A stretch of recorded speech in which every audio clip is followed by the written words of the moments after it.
안녕하십니까. 확 풀리는 성경 원리 9번째 시간으로 오늘 제목은 탕자의 귀환입니다. 이제 드디어 실제적인 실전에 들어가려 합니다. 어떻게 구원 얻을 것인가? 어떻게 하나님께서 태어날 것인가? 자, 믿음이란 단어는 쉬워 보이죠.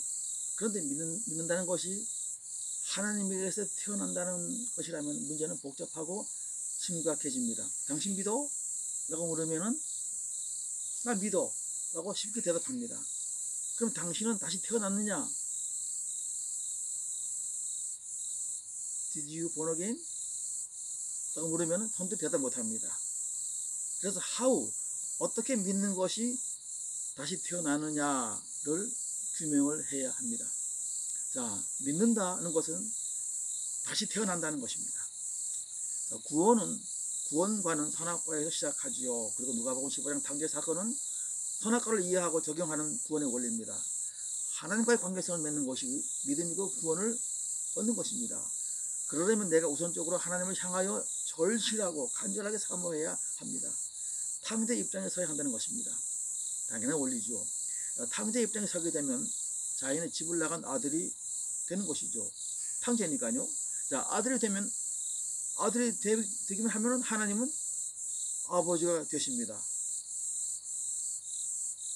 신기하죠? 탕자가 되려고 하는 것은 실제로 집을 나가라는 물리적 개념이 아니라 존재론적 개념으로 우리가 창조주 하나님과의 관계에서 우리 모두는 탕자의 입장이라는 것입니다.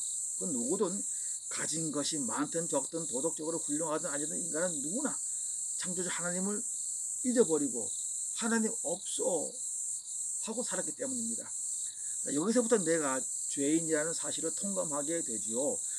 그러면 하나님께로 돌아가라는 기서 본능이 시작되죠. 우리 모두 탕자의 입장에 서서 창조의 아버지를 향하여 돌이키는 것이 구원의 시작입니다. 그러나 이 시작이 어렵습니다. 인간은 무엇이 도덕적이어서 잘못이 없는데 자신은 내가 죄인이다 인정하는 것이 어렵습니다. 그래서 고난이 필수 과목이 된 것입니다. 죽을 병에 들고 부도가 나고 가정이 파탄 나고 인생의 문제가 파도처럼 밀려올 때, 닥쳐올 때, 그때 비로소 나 자신의 존재, 내가 누구지? 나 자신의 존재의 근원을 생각하게 되는 것입니다. 앞에 메시지에서 말씀드렸습니다. 그 상태에서 자, 우리는 대부분 등 따스고 배부르게 사실 아무런 문제 없이 살고 있습니다. 이런 상태에서 고난이 없는 상태에서 어떻게 나 자신이 탕자이고 죄인이라는 그 사실을 받아들여야 한다고 그랬습니다. 성경의 목적을 알고 원리를 알고 나서 그래서 이제부터 자신과의 싸움을 시작해야 하는 것이죠.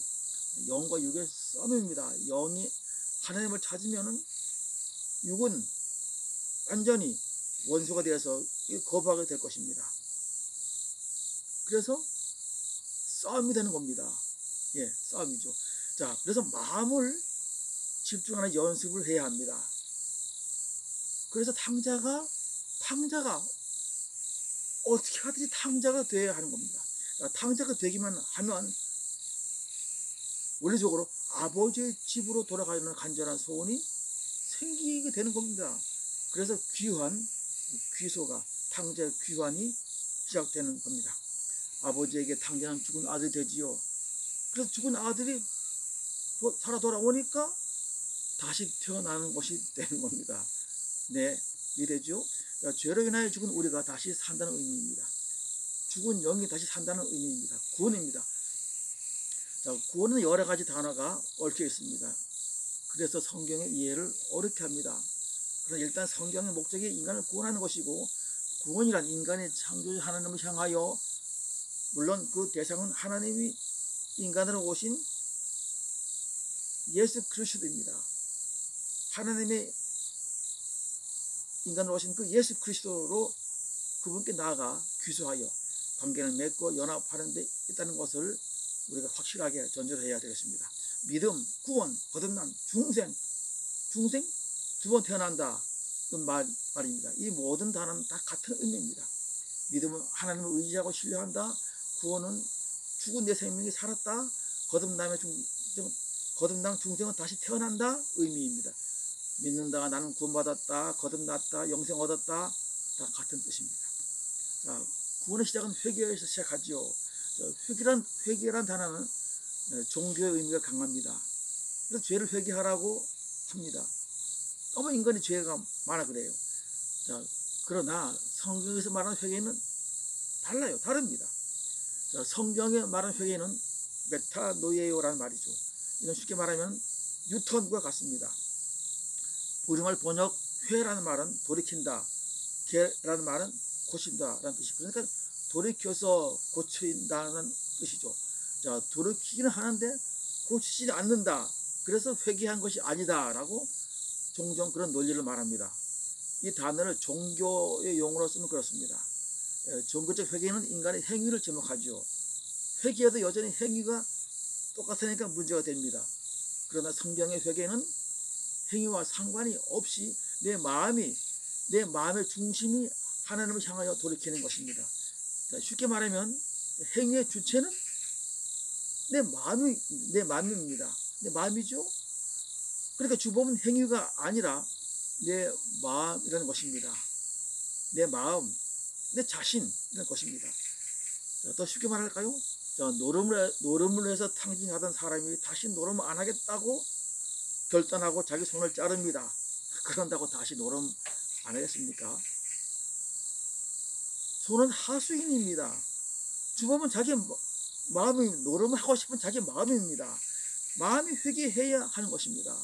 마음이 회개하면은 어떻게 되죠? 그 다음 행위는 마음에 따라옵니다. 주범이 회개하니까 하수인은 따라온다는 것입니다. 자, 성경의 뜻은 이렇지만 회개라는 단어는 아무리 우리 인간의 머리에서 개과천선이라는 종교적 의미로 이해되고 있습니다. 자, 다시 탕자 얘기를 해보지요. 자, 아버지는 사실 아들의 회개에 관심이 없어요. 물론 아들은 이제 회개하고 돌아가지만 아버지는 회개에 관심이 없다는 말입니다. 그렇죠?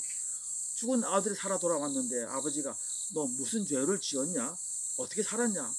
너 그 많은 돈 어떻게 했냐? 이렇게 묻겠습니까? 아니지요. 우리가 아버지 입장에서 하면 압니다. 아버지는 사실 아들이 무슨 죄를 지었는지 어떻게 살았는지 관심이 없어요. 그저 죽은 아들이 다시 살아 돌아온 것이 그 사실이 기쁠 뿐입니다. 하나님은 인간의 죄에는 관심이 없습니다. 또 솔직히 말할까요? 인간이 무슨 끔찍한 죄를 지었든 그것이 하나님과의 무슨 상관이 있습니까? 인간이 어떤 흉악한 죄를 지었든 사실 하나님을 떠난 인간이 저지른 모든 죄들은 사실 도토리 키재기입니다. 예, 도토리 키재기이고 하나님은 관심도 없어요. 하나님 없다고 떠난 그 자체가 하나님 없어 하고 떠난 그 자체가 이미 흉악하고 아주 끔찍한 죄를 저지른 것입니다. 하나님이 없다고 떠난 인간들이 그 저지른 그 행위를 하나님이 관심 받겠습니까? 또 역으로 말해서 하나님을 없다고 믿지 않는 인간들이 행하는 뭐 고상한 윤리 행위들 관심이 없어요. 참 역겨울 뿐이겠죠. 그러나 인간이 마음을 정하고 마음의 중심으로부터 하나님을 찾는다, 하나님을 원한다 하고 돌이킬 때 하나님은 그 마음에 관심을 갖는다는 말입니다. 그리고 그가 무슨 죄를 지었든 상관하지 않는다, 관심 갖지 않는다는 것입니다. 어느 때인가 지존파라는 살인 조직이 있었어요. 아시죠? 이유 없이 사람을 죽이고 사람의 고기를 먹었다는데 세상은 치를 떨었죠. 그들은 모두 사형 선고를 받았습니다. 그런데 옥중에서 알려진 얘기가 그들이 예수를 믿었대요. 근데 그래서 뭐 누군가 전도를 했겠죠. 그들의 죽음 앞에서 마음을 돌이킨다는 것이죠. 마음을 돌이켰다는 것이죠. 문제는 그들이 구원을 받고 죽어서 천국에 들어간다는 사실이었습니다. 아무리 관대 이해를 하려고 해도 납득이 되지 않았습니다. 어떻게 끔찍한 살인마들이 단순히 마음으로 예수를 믿었다 해서 어떻게 구원받아 천국에 들어갈 수 있느냐라는 것입니다. 그건 너무 불공평하지 않느냐 하는 것입니다. 그러나 이것이 복음입니다. 할렐루야. 구원입니다. 예수께서 십자가에 달리실 때에 두 사람의 강도가 같이 좌우에 달렸습니다. 십자가에서 한 강도는 예수를 조롱했고 한 강도는 예수 함께 하기를 원했습니다. 그때 예수께서 말씀하시기를 내가 진실로 너에게 이르노니 오늘 너가 나와 함께 낙원에 있을 것이다 라고 하셨습니다. 강도는 죽기 직전에 예수 그리스도를 신뢰함으로 십자가에 매달린 상태에서 구원을 얻은 것입니다. 그러면 어떤 죄인이든 무슨 죄를 지었든 마음의 중심이 하나님을 향하여 돌이키는 것이 회개의 시작입니다. 누가복음 탕자는 먼 나라에서 허랑방탕의 세월을 보내고 굶어 죽기 직전에 아버지를 생각하고 아버지의 집으로 돌아가기로 마음을 먹습니다. 그리고 어찌어찌 배를 타고 고향으로 돌아갑니다. 아니면 며칠 몇 날을 걸어서 돌아옵니다. 이 과정에는 많은 시간이 필요합니다. 어쩌면 평생에 걸릴지도 모릅니다. 그리고 마침내 하나님을 만나게 되면 회개가 완성이 되지요. 자, 당신에게 묻습니다.